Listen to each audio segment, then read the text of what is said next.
लांबून या तुम्ही पण जे बोलतात मीरा भाईंदरमध्ये मनसेचे लढाकू नेते, तर ते मनसेचे लढाकू नेते ना ते तुमचे मोठे भाऊ आहेत. ते लढाकू नेते पहिल्यापासूनच आहे, जेव्हापासून शिवसेना होती तेव्हापासून प्रकाश मामा माझा त्याच्या जोडीला काम करायचा. आणि संदीप राणे हे एक नाव नाही, ते मीरा भाईंदरमध्ये ब्रँड आहे. आणि अगर कुणाला असं वाटत असेल तर त्याने आत्मावून बघावे.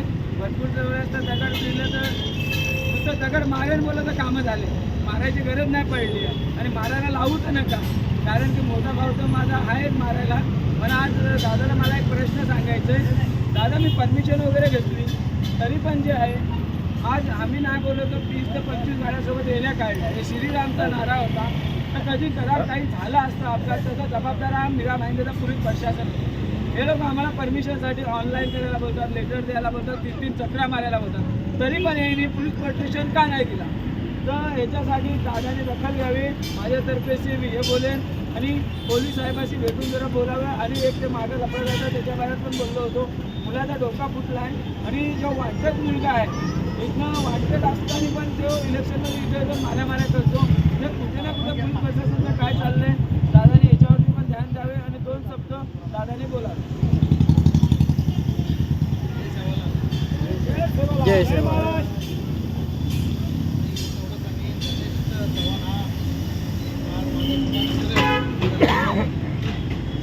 अडीअडचणीला काय असेल तर समाजासाठी जो पण मोठं कार्य करेल या मनामध्ये शुभेच्छा देतो.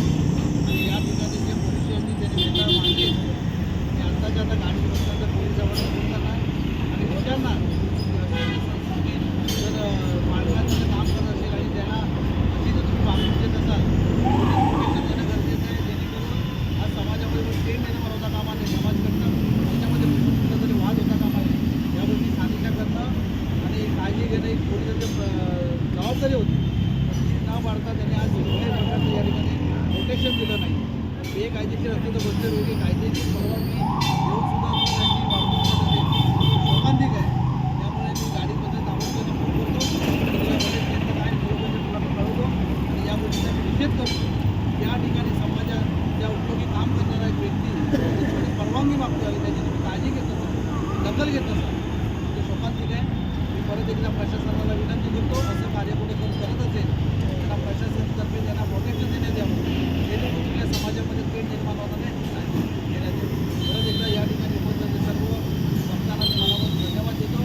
आणि गणेश चव्हाण यांना असंच कार्य शिवाजी महाराजांनी प्रार्थना करून हे शेवाला दादाने आता जे बोलले, कारण की लहान भाऊ आहे म्हणून आपण कायदा तुम्ही दाखल करतो हे म्हणून बोलले. तर दादा, हे आपला कार्यक्रम 5 दिवसाचा आहे. त्याच्यात आपण 26 जानेवारी आहे तोपर्यंत आपला कार्यक्रम हा 5 दिवसाचा आहे. तर माझं म्हणणं हे आहे, मागं गणपतीमध्ये इथं थोडं प्रकारण घडलं होतं, मागं भीमापुरा गावाच्या टायमाला पण प्रकारण घडलं होतं. तर तुम्ही पोलीस साहेबांशी बोलणार, पोलीस साहेबांना सांगा की बाबा तिथे माणूस द्या, कारण की तुम्ही जेव्हा रॅलीमध्ये तर नाही दिलं तर आपल्या 5 दिवसाची जबाबदारी रात्री दिवशीची त्यांची आहे. तिथे काही प्रकारे घडलं त्याचा जबाबदार मी आज बोलतो पोलीस प्रशासन आहे. त्याला मला काही मतलब नाही आहे. मी पेपरवर्क केल्यानंतर पण अगर तुम्ही परमिशन नसेल देत तर पुढे दादा बोलतात त्यांच्याशी.